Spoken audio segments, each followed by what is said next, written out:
on the eve of the dissolution of Parliament. We in the opposition were not aware of anything, and only what we could see, what was happening in the House of Commons. Anyway, following the completion, I said I have to look at the document, analyze it, and see what's in it. Following the completion of the independent review, the opinion submitted by the legal advisors was considered by an interministerial committee chaired by me and comprising the Deputy Prime Minister, the Attorney General, and the Minister of Foreign Affairs, Regional Integration and International Trade. Madam Speaker, following the letter which the British Prime Minister addressed to me on the 12th of November 2024, and the meeting which I had with Mr. Jonathan Powell, a delegation of senior officials from the United Kingdom came to Mauritius from the 9th to the 12th of December 2024 for discussions with the Mauritian authorities. Apart from meetings which were held between senior officials, that is from Mauritius and the UK, the head of the UK delegation also called upon me. During the discussions, Mauritius made it clear that while it was still willing to conclude an agreement with the United Kingdom, the draft agreement which was shown to us after the general elections is one which, in our view, would not produce the benefits that the nation could expect from such an agreement. Mauritius accordingly submitted counter-proposals to the United Kingdom so that an agreement which is in the best interest of Mauritius can be concluded. The response of the United Kingdom to our counter-proposals was received on the 16th of December 2024, and these counter-proposals were again considered by the Interministerial Committee, which I just mentioned. Therefore, on the 31st of December 2024, Mauritius submitted this response to the United Kingdom and suggested that parties meet in London in January 2025. A delegation led by the Attorney General proceeded to the United Kingdom to discuss the issues which were raised by us. The talks reached an advanced stage, and the Attorney General returned earlier than expected to brief me. As a result, a special cabinet meeting was called on the 15th of January 2025 to discuss the progress made. However, early on that day, before the cabinet meeting, we were informed by the United Kingdom that in view of the imminent change in the administration in the United States of America, they would look for the views of the new administration before signing the agreement between Mauritius and the United Kingdom on the Chagos Archipelago. Notwithstanding this unilateral decision of the United Kingdom to postpone matters, a Mauritius delegation, led again by the Attorney General, went to the United Kingdom for further discussions with the UK in London on the 16th and 17th of January, as was planned. When the Attorney General met with his British counterpart, Lord Hermer, and the Under Secretary of State, Stephen Doughty, they both assured him on the commitment of the UK government to signing the agreement between Mauritius and the United Kingdom. At that stage, Mauritius and the United Kingdom had the final agreement ready to be signed. The Attorney General has kept in touch with the Foreign Office, and we are awaiting developments on the UK side. Madam Speaker, I've had a telephone conversation last Friday with the British Prime Minister on the way forward. He rang me, and the British Prime Minister informed me that he intends to push ahead with the agreement reached between Mauritius and the United Kingdom on the Chagos Archipelago.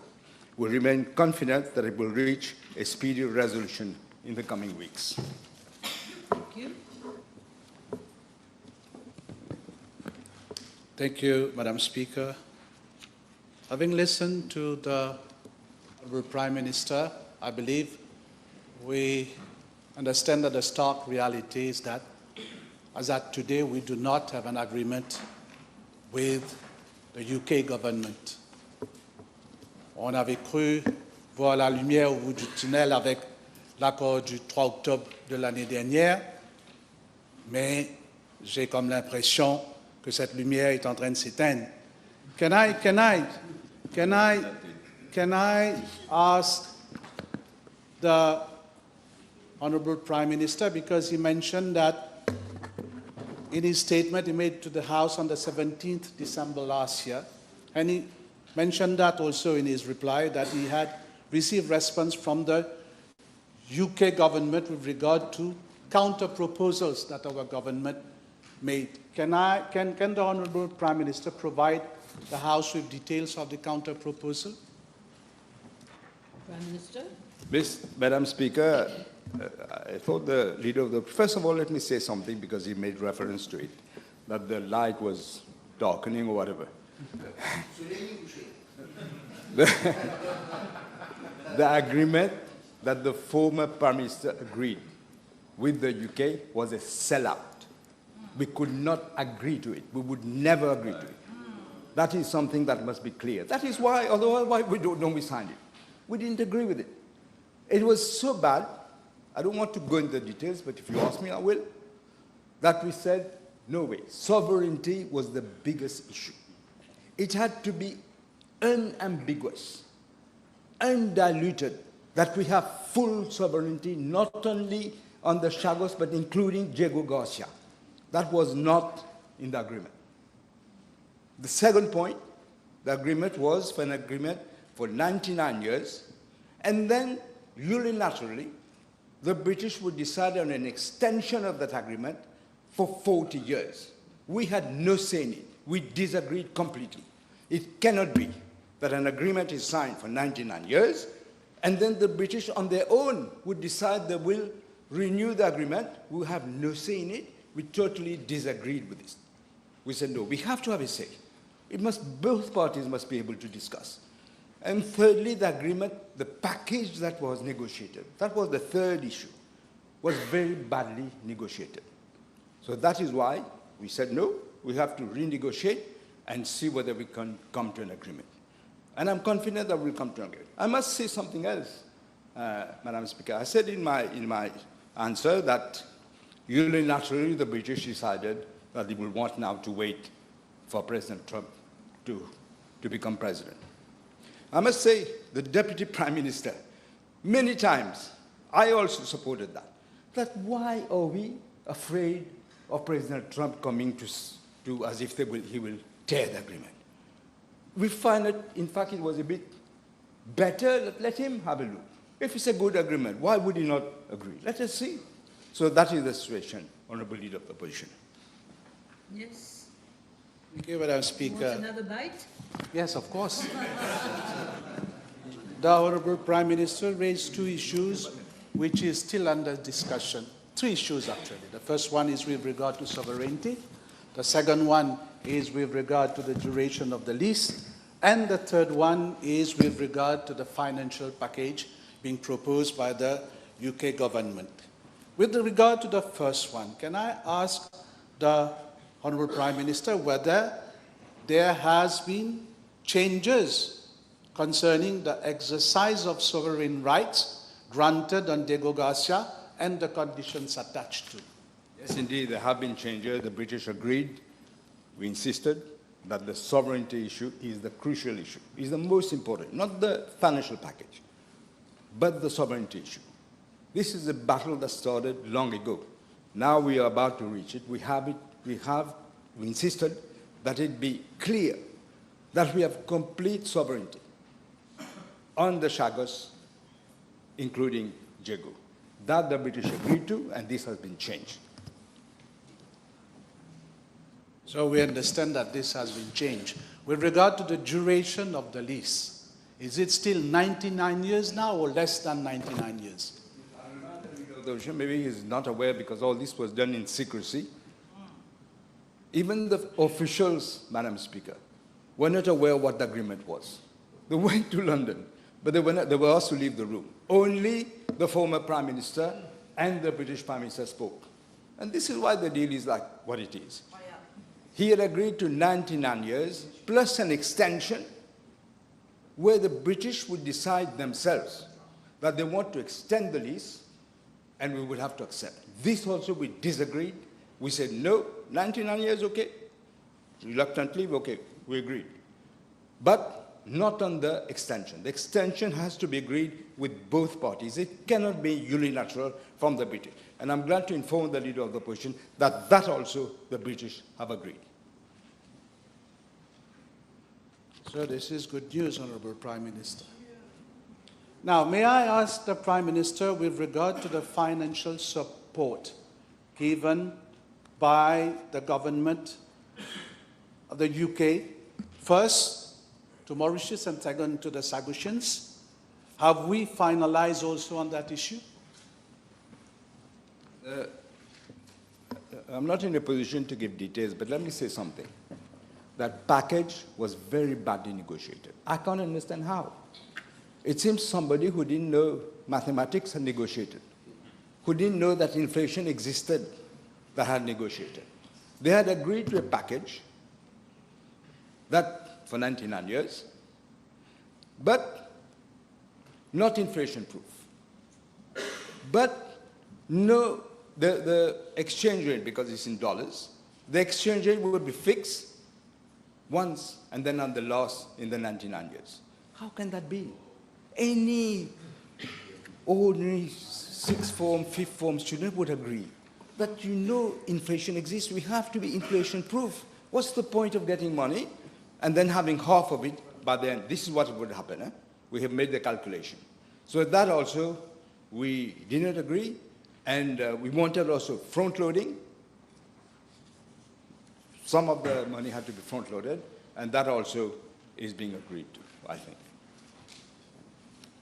So do I understand from the Honorable Prime Minister that now all issues have been cleared and we have an agreement with the government of UK? That is not what the Prime Minister said, as far as I can hear. But Prime Minister, please, maybe you want to reply. You're absolutely right, Madam Speaker. I explained that we had come to this agreement, ready to sign on that basis.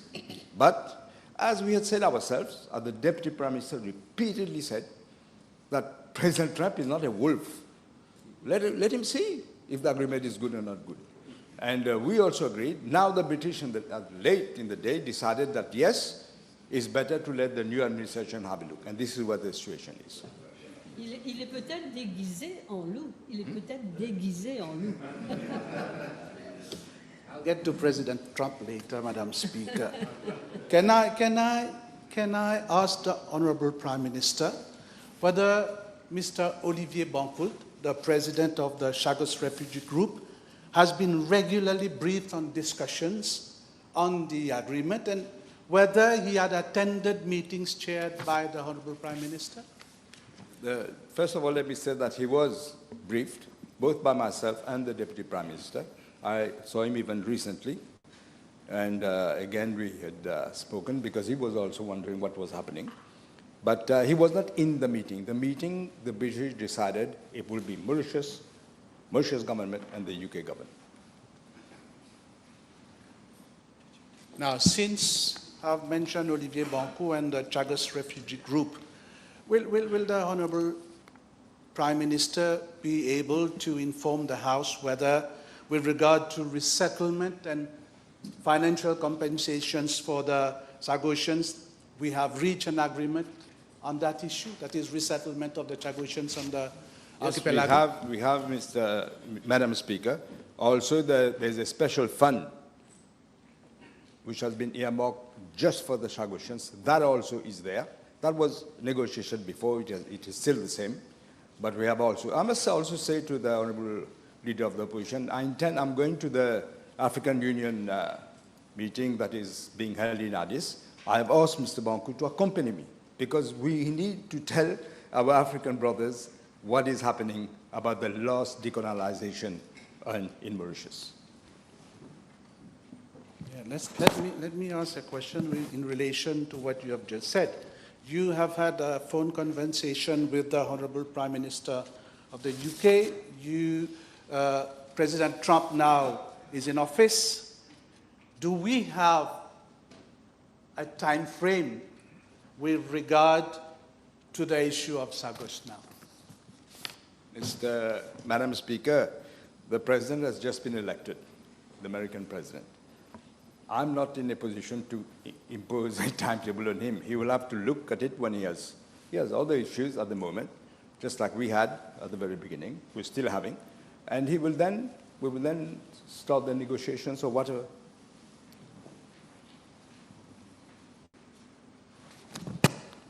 Honourable Prime Minister, in your reply, you stated that there has been an independent review of the draft agreement by a team of legal advisors.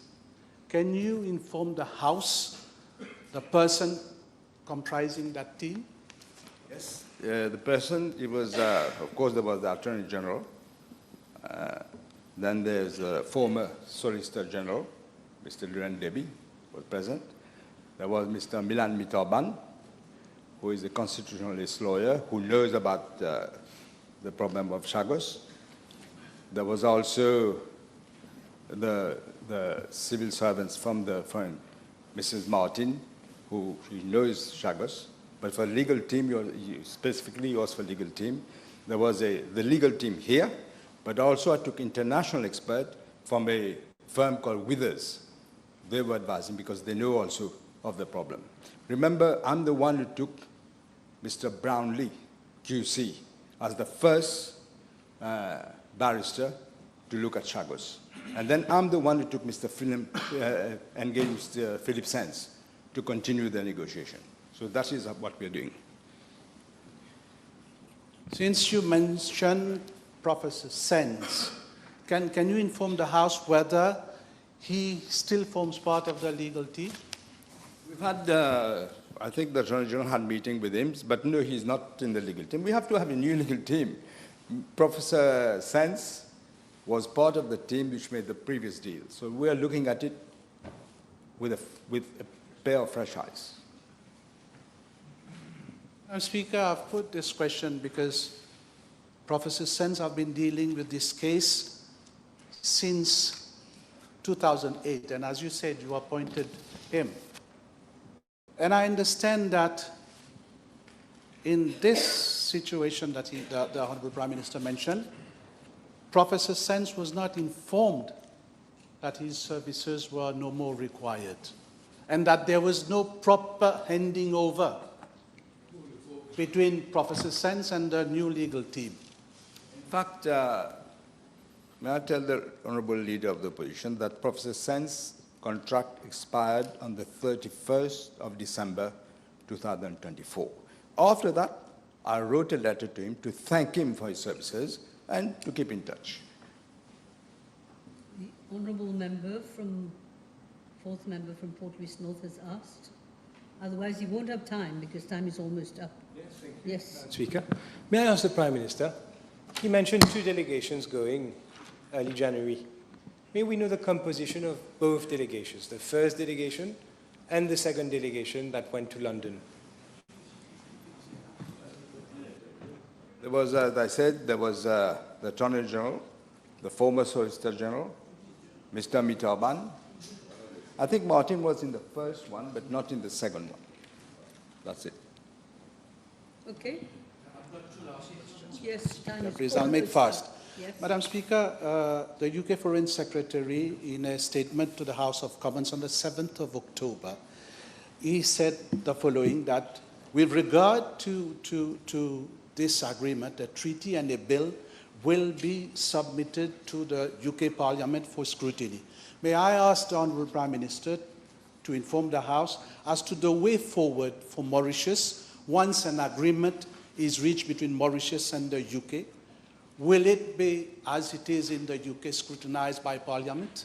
Should have asked this question to the former Prime Minister. Why did he come to an agreement all in Katimini and nobody knew about it? Nobody knew. You have not answered my question.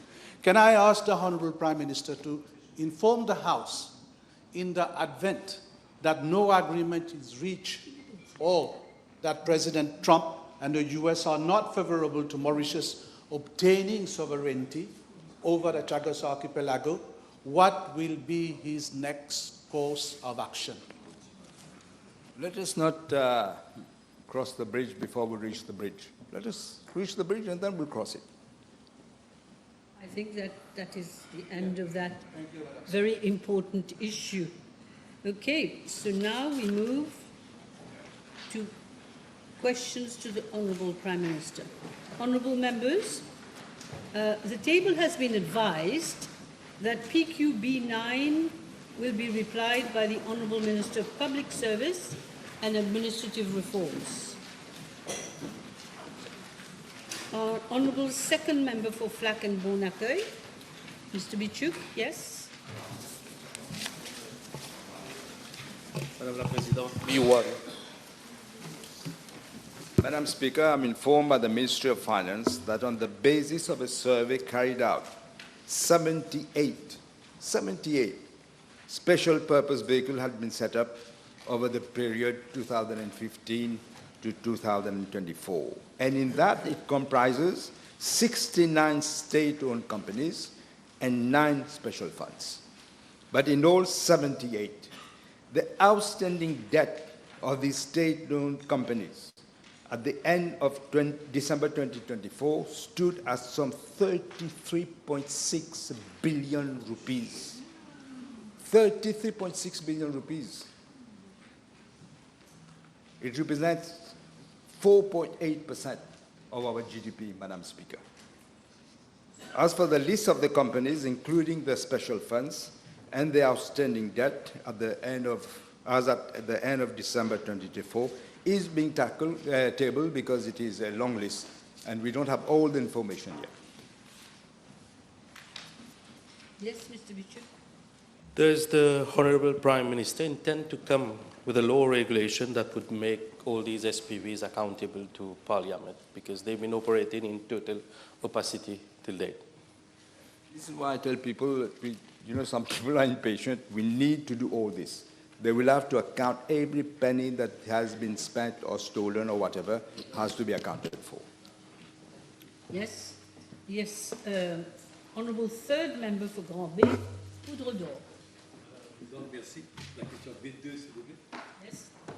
Madam Speaker, I'm informed by that the Commission of Prerogative of Mercy has, for the period of from 2015 to 2024, received 7,109 petitions for grant of pardon, out of which 4,599 have been acceded to.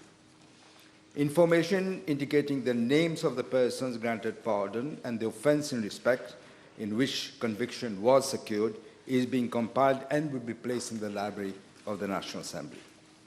Madam Speaker, the House will appreciate and concede that the question covers a relatively long period of time and implies compiling a list of thousands of names of convicted persons who for the past 10 years have applied to the Commission on the Prerogative of Mercy and who have benefited from its decisions. The list, as I say, will be circulated when the exercise is completed, but some indication of cases of notorious reputation have already been flagged in the media, which has provoked widespread criticism. Of these, the infamous case of one Chandra Prakash Singh Deep, found guilty in a case of fraud and sentenced to 1 year imprisonment. Here, the Commission intervened to substitute the prison sentence by a fine of 100,000 rupees, 100,000 rupees. This was a case where the Commission delivered a decision whilst a stay order of the judgment was enforced against the convicted individual, that is Mr. Deep, and it was therefore under judicial controls. Never happened before. While the judiciary says, hold on, the Commission of Prerogative of Mercy decided that no, we don't have to wait for the judiciary. And that convicted individual, as we know, happened to be the son of the former Commissioner of Police. And it was easy for the public to draw its own conclusion and express the disgust and of such an over-defiance of the judicial system. This case was another scandalous legacy left by the previous regime. And we need to make sure that this doesn't happen again.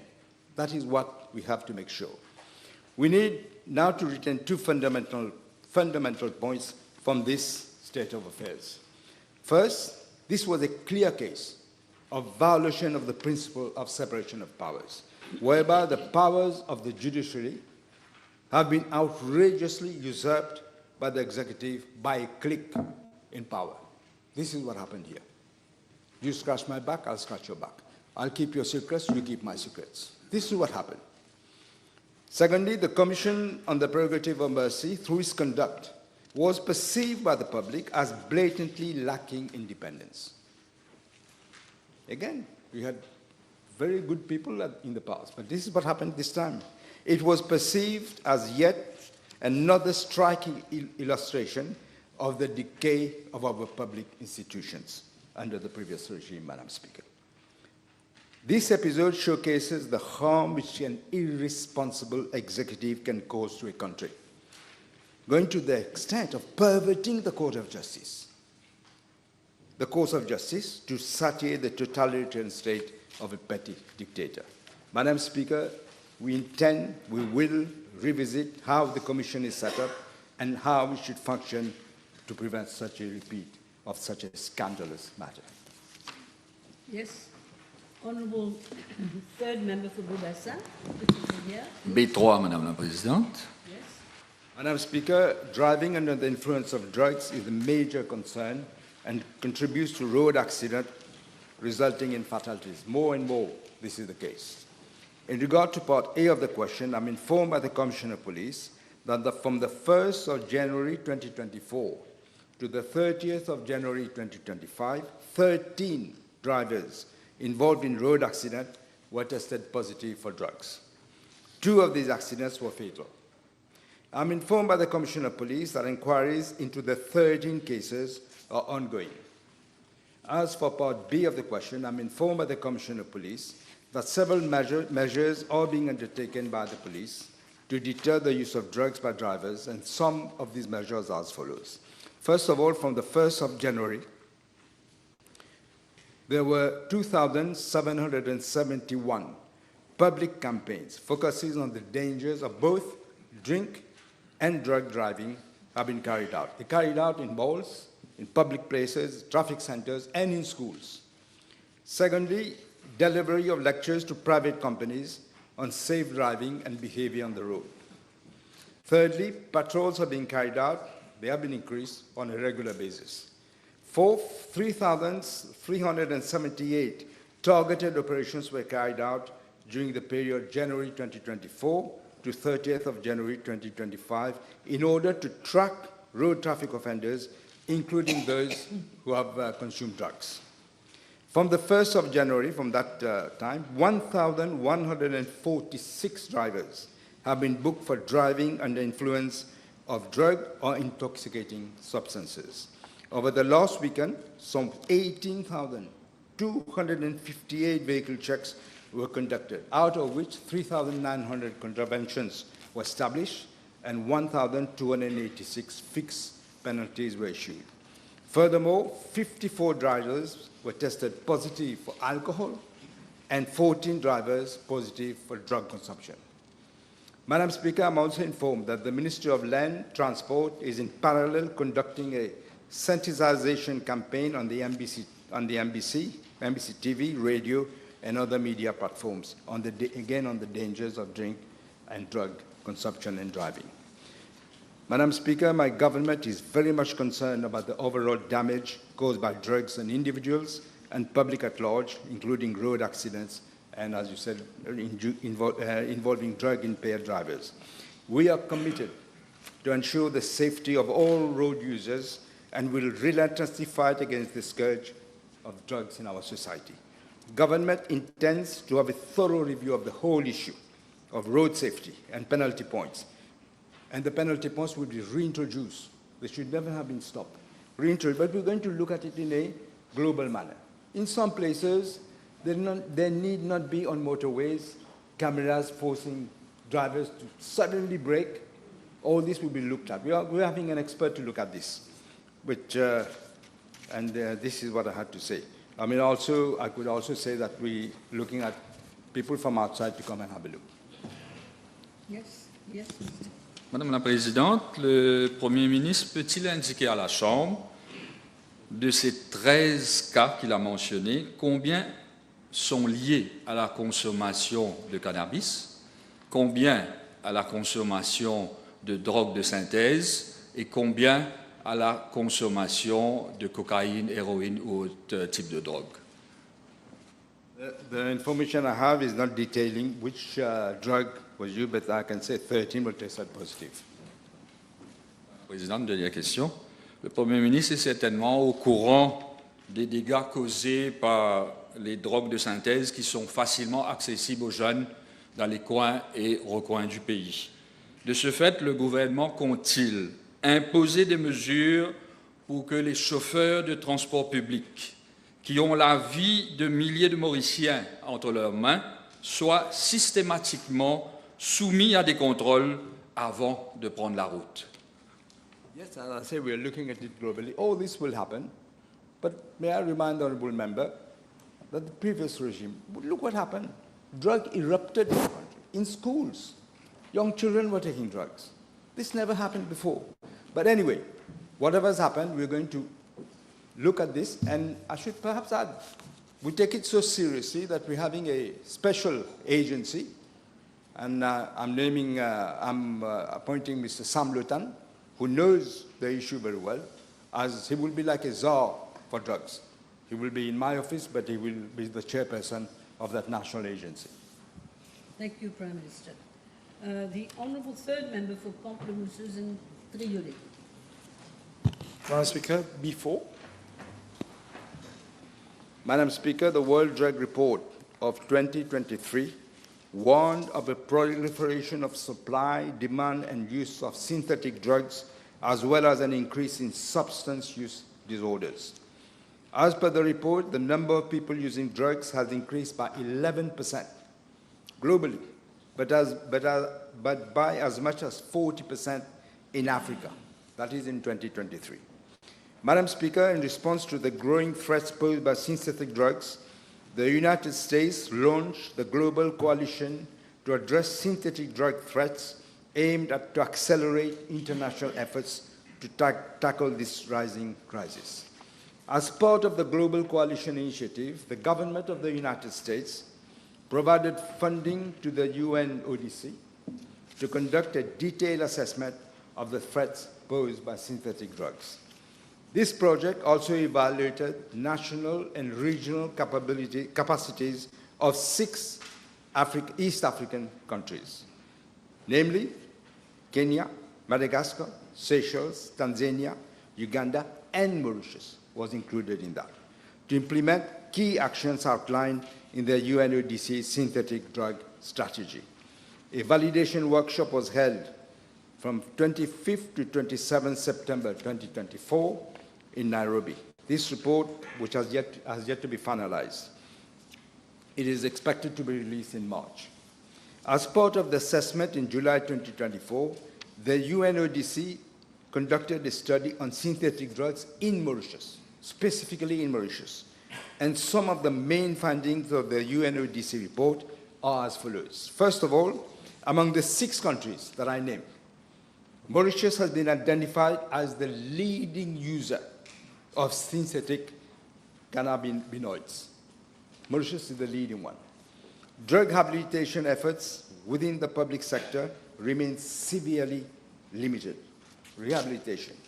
Although methadone, this is what the report says, although methadone treatment is available, and I remind the House, methadone was introduced when I was Prime Minister.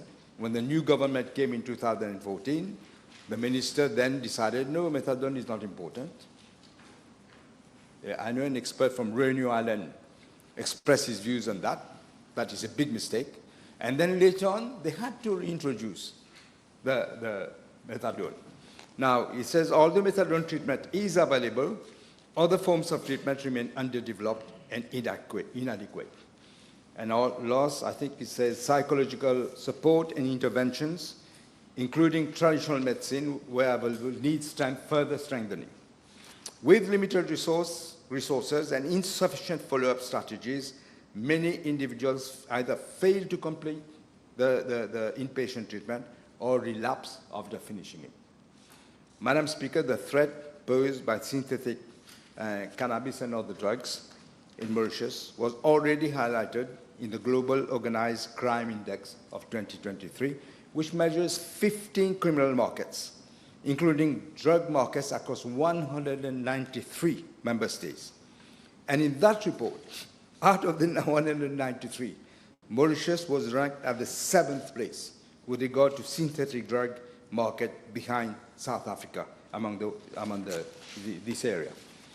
However, in spite of Mauritius forming part of the US Global Coalition since November 2023, the previous government allowed the situation to worsen. Nothing was done, as usual. It has failed to fully leverage the benefits and resources available through the coalition to strengthen the country's response. Madam Speaker, as stated in the government program, which was just read by His Excellency the President, the fight against drug trafficking and the use will be one of the major priorities of this government. Let me reiterate the actions that my government intends to take to deal with this. Additional resources will be provided to the police, not just resources, not just spending money. These people have to be trained to know how to tackle the problem, to increase their capacity to deal efficiently. Bold measures will be adopted to end the suffering of families and society in general.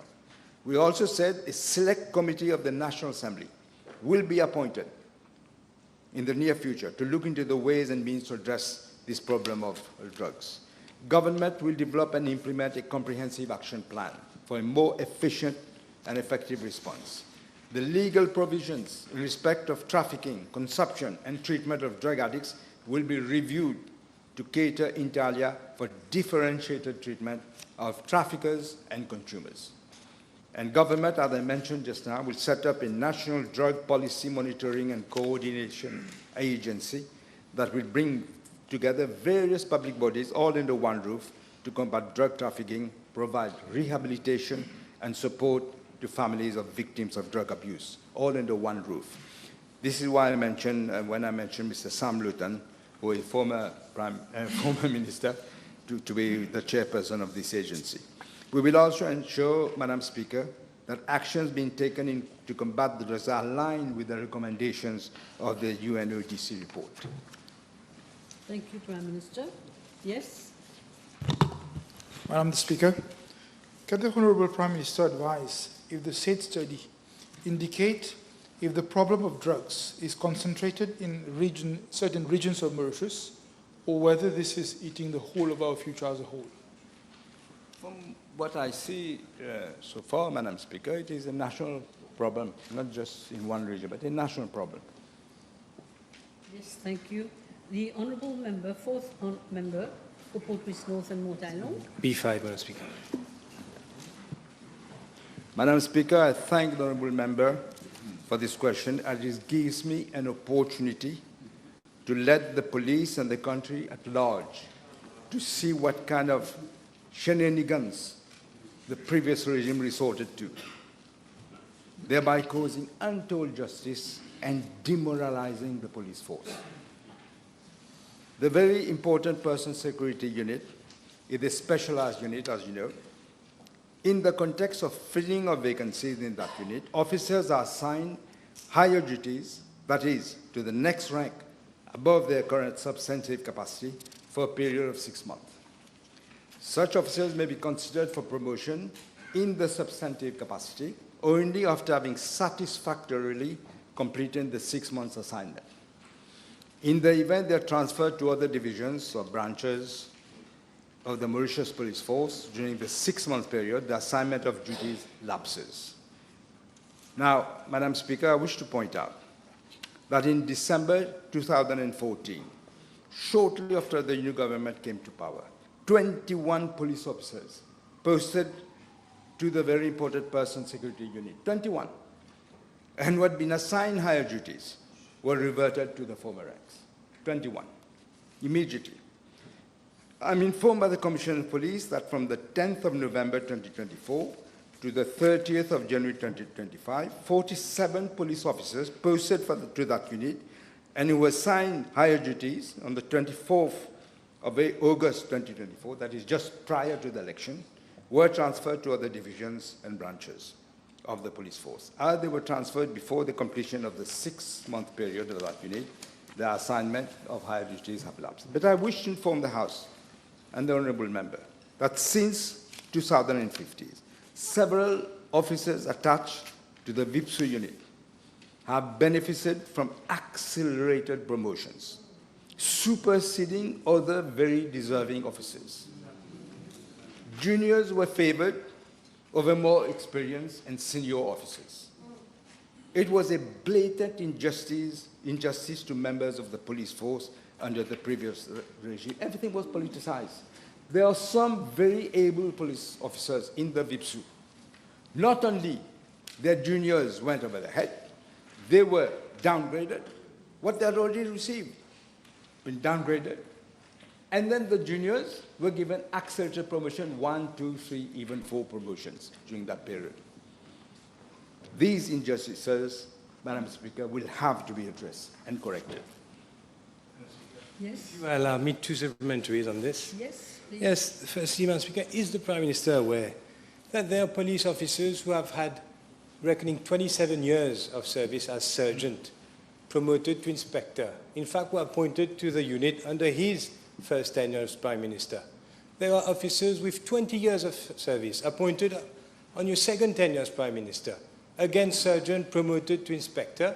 They've been stripped off of their promotion, the most unfairly, a few days after the Prime Minister took office. What you should look at, I suppose the Honourable Member doesn't know. I'll just explain how injustices were performed. Now, if a police officer who has been appointed gets accelerated promotion and becomes, in other words, senior to somebody who was already senior, who has been downgraded, we have to correct the injustice. That is what happened. I'm sure the Prime Minister will realize that 27 years as a sergeant promoted to inspector is not accelerated. This is not a question. Yes. Madam Speaker, the question is, the Prime Minister recalls the 21 VIPSUs being promoted in 2014. This is why the Prime Minister gave the assurance on the 22nd of September at Triolet in a meeting on his own volition that he gave the guarantee that no police officers would be transferred and stripped of promotions, and that same had happened to him. He gave that word, and yet a few days later, after being elected, these poor police officers have been stripped of their promotion. My question is to the Prime Minister, whether in considering his own word that has been given prior to the election, he will not remedy the injustice that he has himself been aware of prior to that. But the Honourable Member doesn't say. Not all the police officers who had a promotion are being stripped off. Not all. I mentioned the figures here. But when we are looking at what has happened, we have to take corrective measures. And I'm telling you one thing, I will not stand for injustice in the police force. We have to correct the injustices that happened. It happened, unfortunately for them.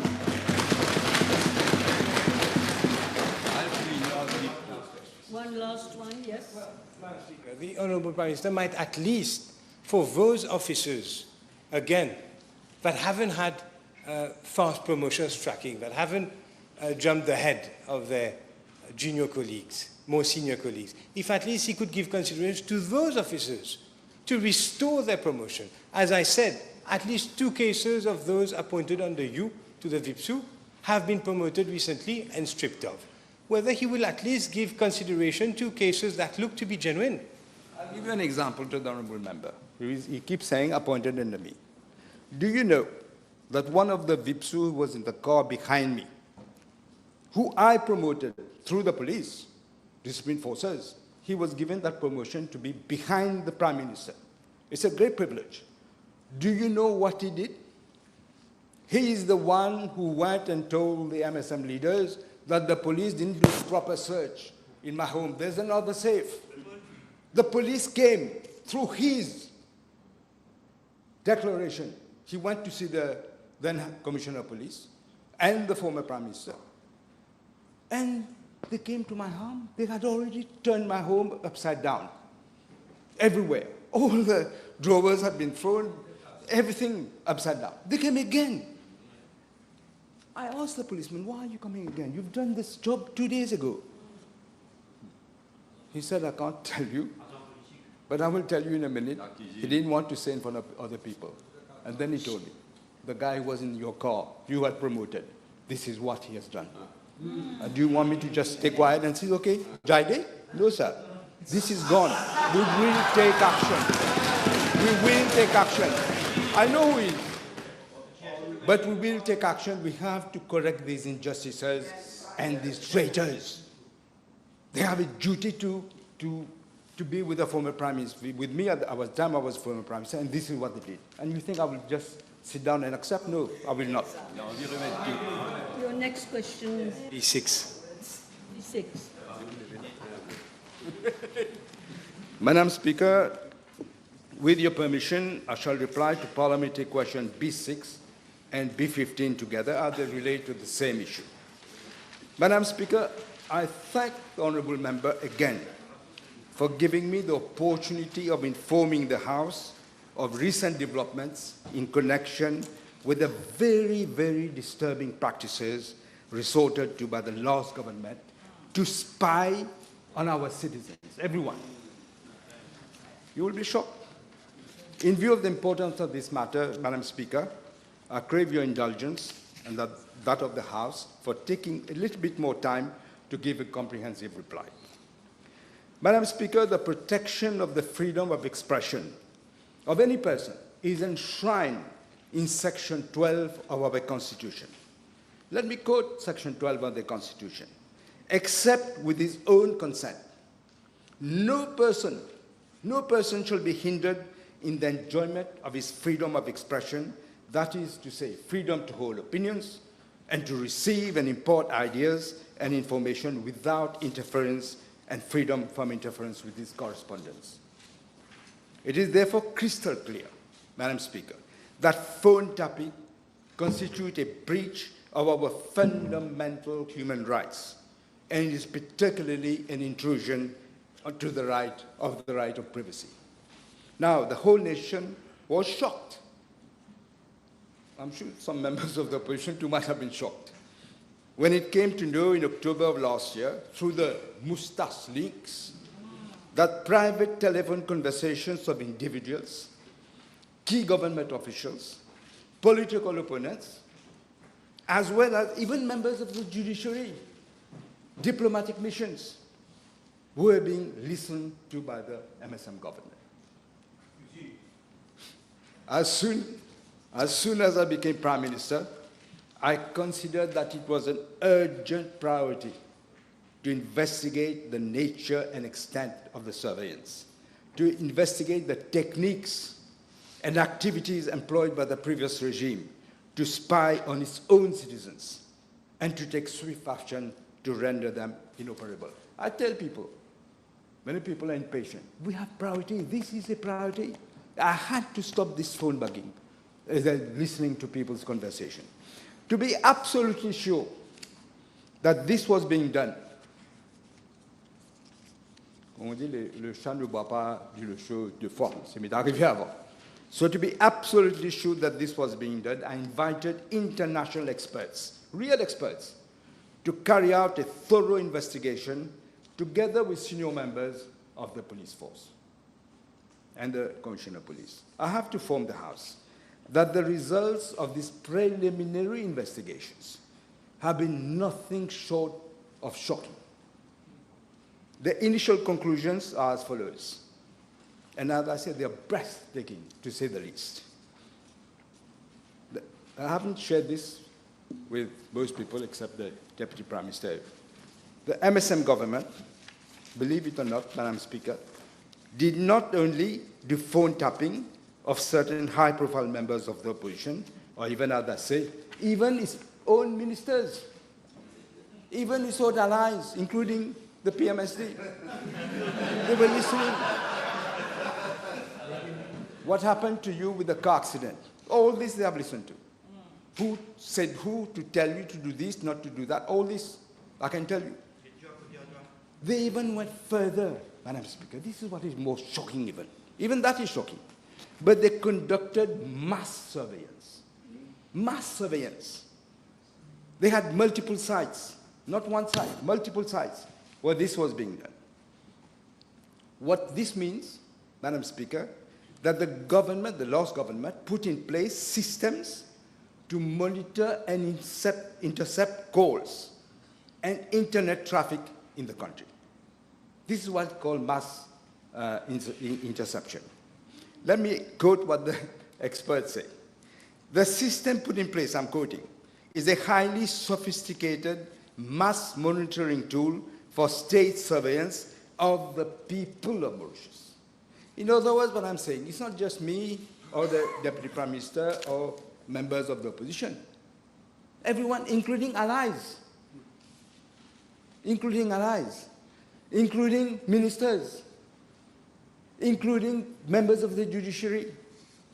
This means that every mobile conversation, I'm putting stress on every mobile conversation, every landline call, every post on WhatsApp, on Facebook, on Signal, on TikTok, every email, everyone, I'm saying, not just us, everyone was being monitored by the government. Do you realize what this means? It's a massive, massive monitoring. Every piece of digital data communicated by a citizen to every other citizen in this country was diverted. Everything you're saying was diverted to this government system for storage and subsequent analysis and exploitation. And exploitation. When Judah came and approached the leader of the payment state, he says through this, that they knew what was happening. The system had the capacity to intercept and store all communications on the island. All. Not just some select cases. All. Journalists as well. Journalists as well. All this cost a lot of money, and of course, it was the public that was paying, not them, public. As our nation was groaning, was suffering under financial strain, on facing, each one had a problem in each household, we know, the cost of living. What were they and the handmen engaged upon? Spying on all the Mauritians, all of them.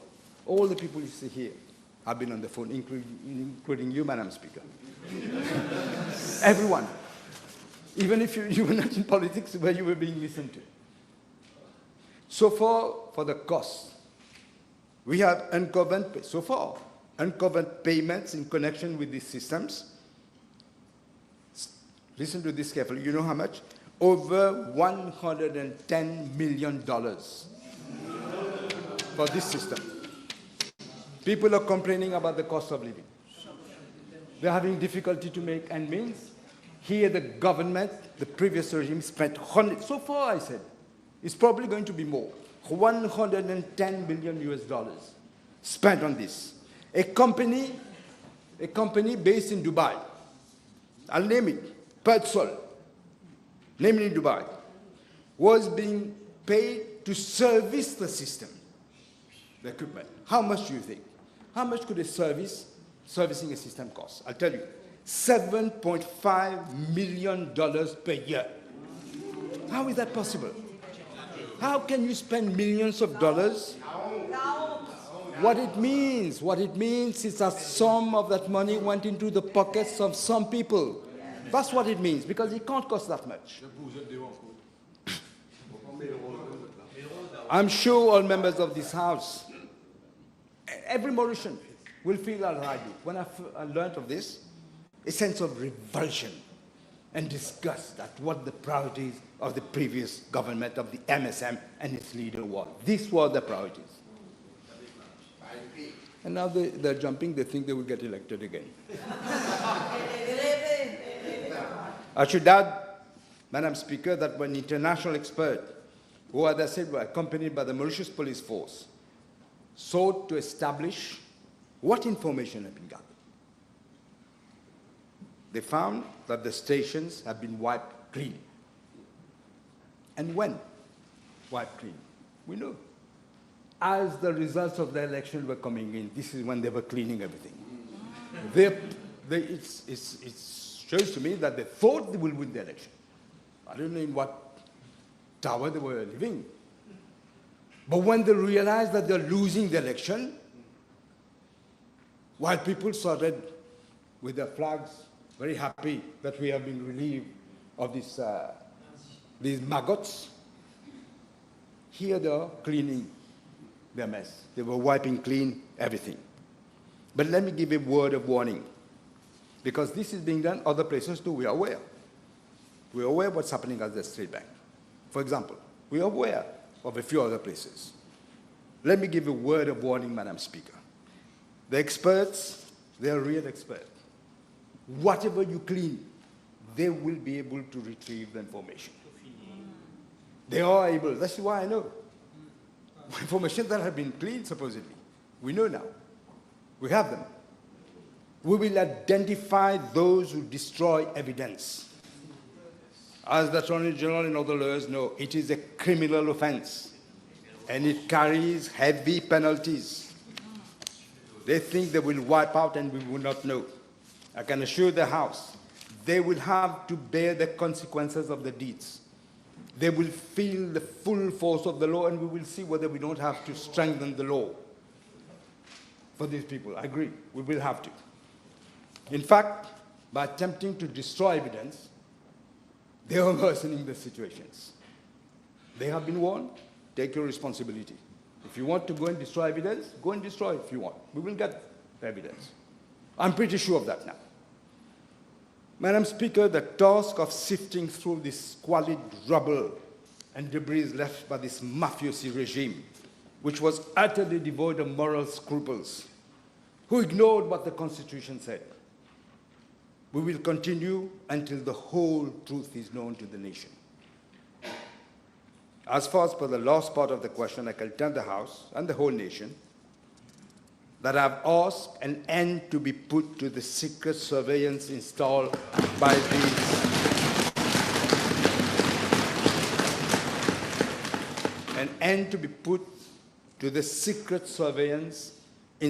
these undemocratic and perverse group, which have practiced a blatant state capture and confiscated our liberty. This is what the election was about, liberty and unity.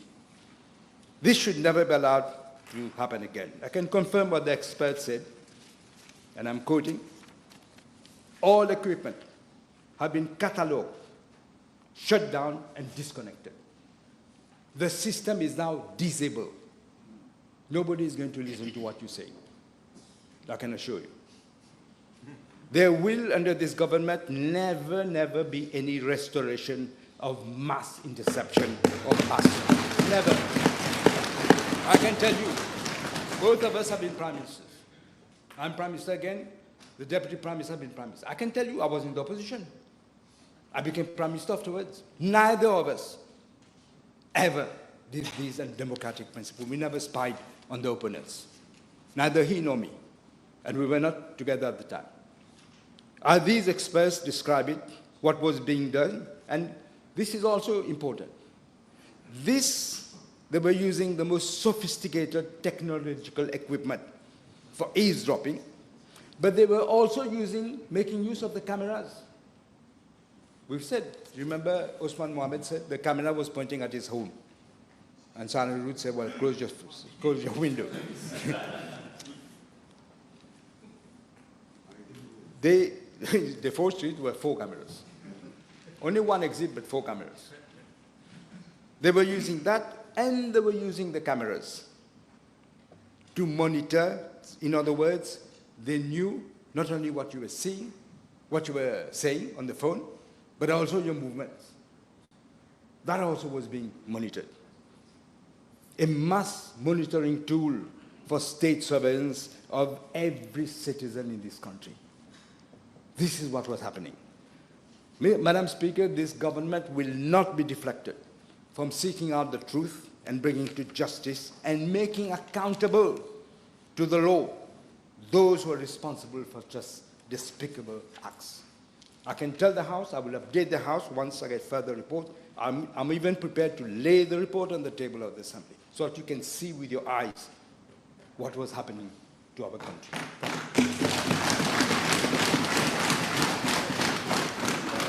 I will, honourable members, time is already up, but in view of the importance of the question, of course I didn't stop the Prime Minister, so I will also allow one question. Just one. If you might allow two, because I have two parliamentary questions coming. Just one. Well, I'll put it all together then.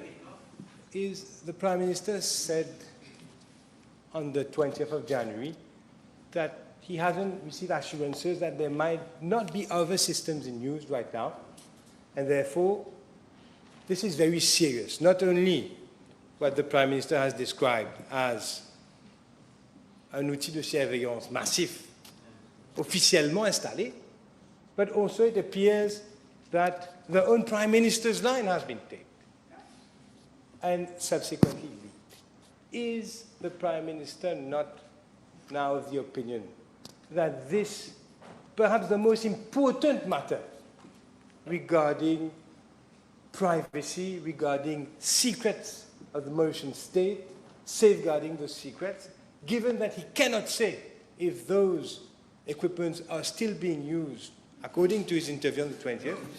My question is, the Honourable Prime Minister, that doesn't he deem fit to instate a commission of inquiry to shed the light on, first of all, who has ordered for this system to be put in place? Secondly, the funds that have been paid.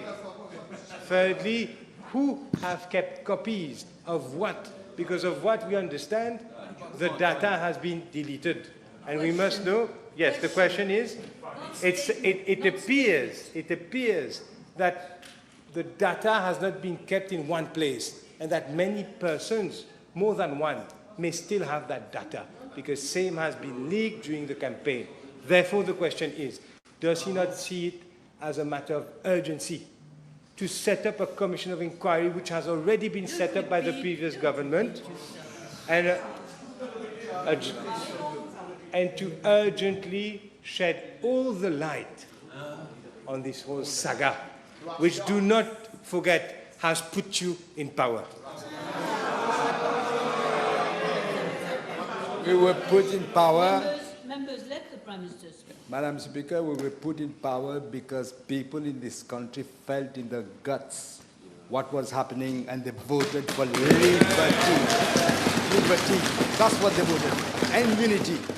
Because the communal campaign went as well, but nobody cared. Mauritians are Mauritians. Un peuple admirable, comme on dit. But I answered the question that you asked. That I have made sure international experts, precisely what I said in January.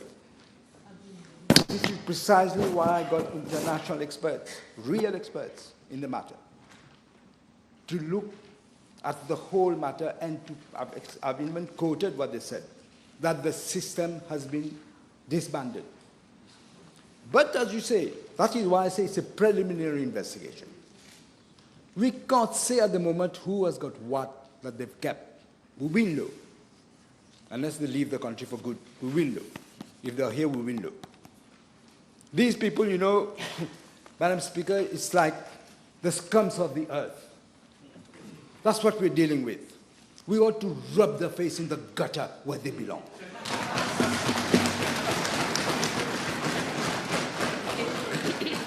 Members, time is up now for PMQT. Please, may I speak? I just want to... Honourable Deputy Prime Minister. May I speak? Otherwise I'll have to shout, which I do not want to do. Under PMQT, question B12 and B16 have been withdrawn, okay? Now we proceed with questions addressed to honourable ministers. Honourable members, the table has been advised that PQ B28 will be replied by Honourable Minister of Social Integration, Social Security and National Solidarity. PQB 65 will be replied by Honourable Minister of Local Government. I now call on First Member for Lacave and Phoenix. Thank you, Madam Speaker. B17, please. Madam Speaker, I wish to inform the House that on the 4th of December 2024, the Executive Secretary of the SADC, the Southern African Development Community, informed me that Level 1 sanctions had been imposed against Mauritius for non-payment of the sum of 11,056,083 USD, which is equivalent to 508,667,161 rupees. Now, these sanctions entail the suspension of Mauritius' right to speak and receive documentation for all SADC meetings, including at senior officials, ministerial, and heads of states and government levels. I further wish to inform the House that although Cabinet under the previous government was informed on 2 occasions, Madam Speaker, in March 2024 and August 2024, that Level 1 sanctions will be imposed on Mauritius if these payments are not made. And despite the fact that provisions had been made in the national budget for financial year 2024-2025 to the tune of 640 million rupees, no payment was made by the previous government.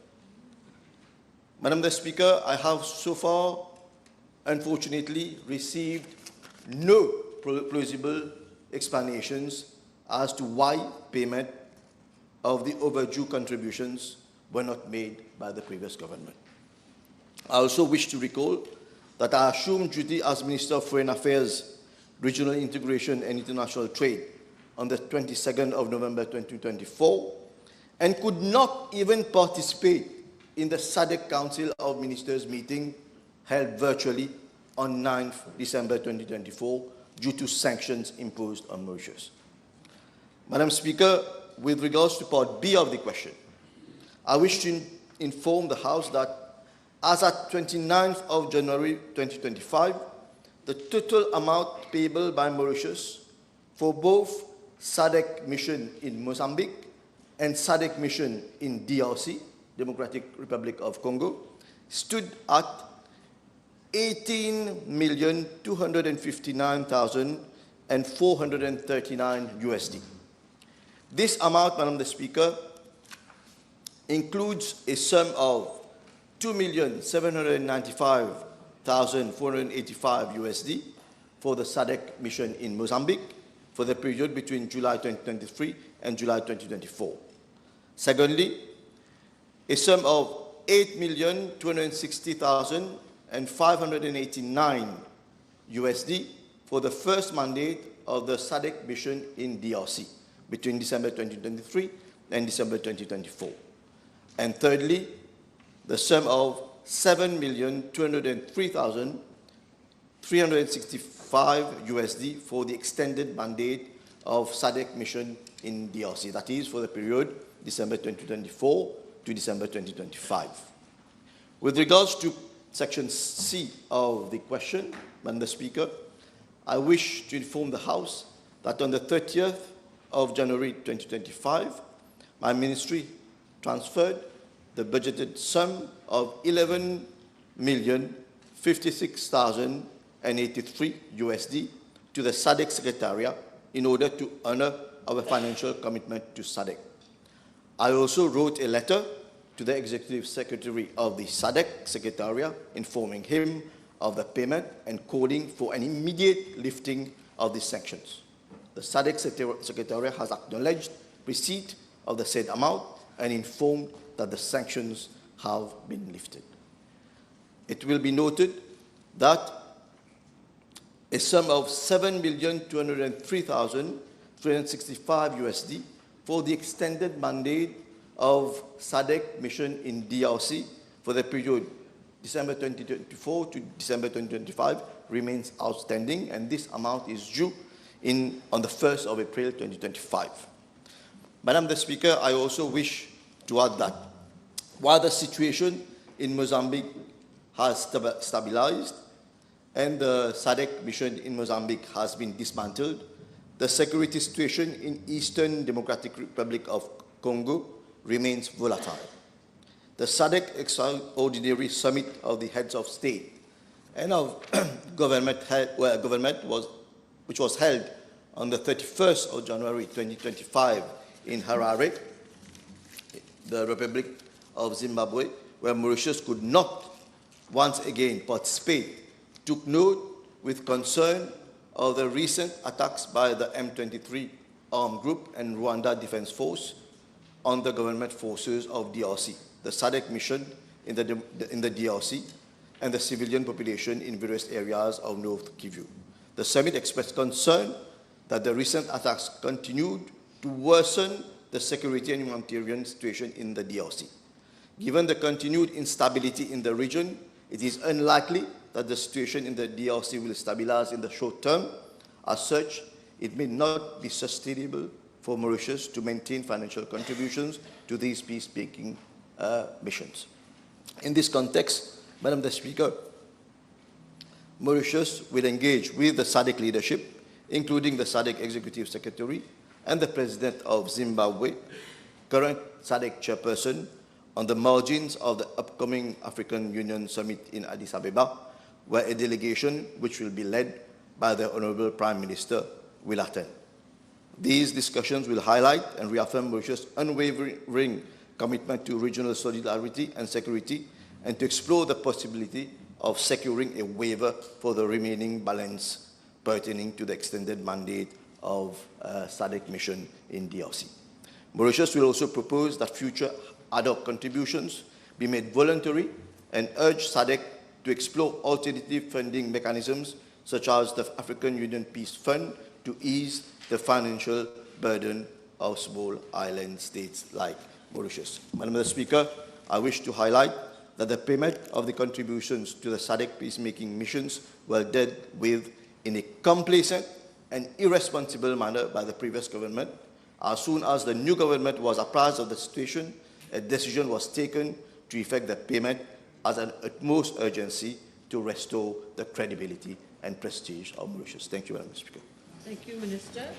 Honourable First Member for Port Louis North and Mortaillon. B18, Madam Speaker. Thank you. Madam Speaker, with regards to Part A of the question, the measures taken during the last 10 years to alleviate the water problem in constituency number 4, Port Louis North, Mortaillon, are likely to take some time. The list is being compiled and will be tabled in the library of the National Assembly. Madam Speaker, with regard to Part B of the question, I regret to inform the House that despite the amount of 700 million rupees, 700 million rupees, spent by the Central Water Authority in its pipe replacement program and the reinstatement of some roads following the excavation works carried out in 2024, avant